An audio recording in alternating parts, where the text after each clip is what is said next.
اعوذ باللہ من الشیطان الرجیم، پناہ مانگتا ہوں میں اللہ کی شیطان مردود سے۔ بسم اللہ الرحمن الرحیم، شروع اللہ کا نام لے کر جو بڑا مہربان نہایت رحم والا ہے۔ ان الصفا والمروة من شعائر الله فمن حج البيت او اعتمر فلا جناح عليه ان يطوف بهما ومن تطوع خيرا فإن الله شاكر عليم۔ ان الذين يكتمون ما انزلنا من البينات والهدى من بعد ما بيناه للناس في الكتاب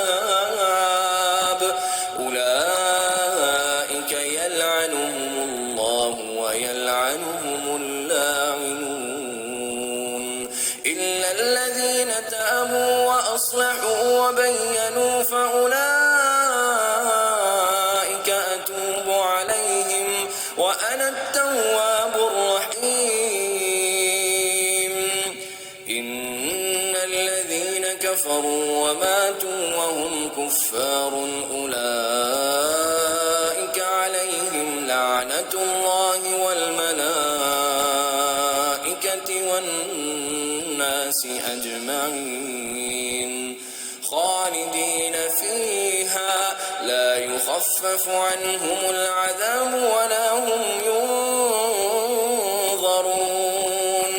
وإلهكم إله واحد لا إله إلا هو الرحمن الرحيم۔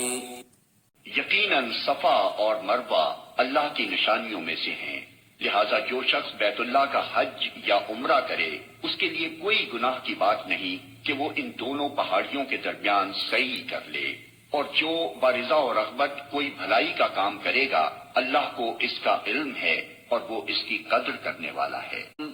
جو لوگ ہماری نازل کی ہوئی روشن تعلیمات اور ہدایات کو چھپاتے ہیں، درا حالے کہ ہم انہیں سب انسانوں کی رہنمائی کے لیے اپنی کتاب میں بیان کر چکے ہیں، یقین جانو کہ اللہ بھی ان پر لعنت کرتا ہے اور تمام لعنت کرنے والے بھی ان پر لعنت بھیجتے ہیں۔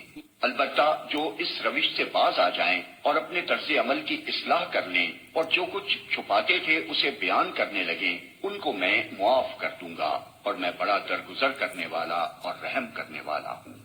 جن لوگوں نے کفر کا رویہ اختیار کیا اور کفر کی حالت ہی میں جان دی ان پر اللہ اور فرشتوں اور تمام انسانوں کی لعنت ہے۔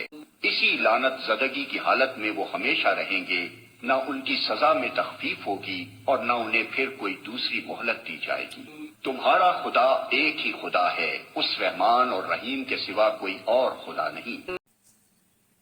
اعوذ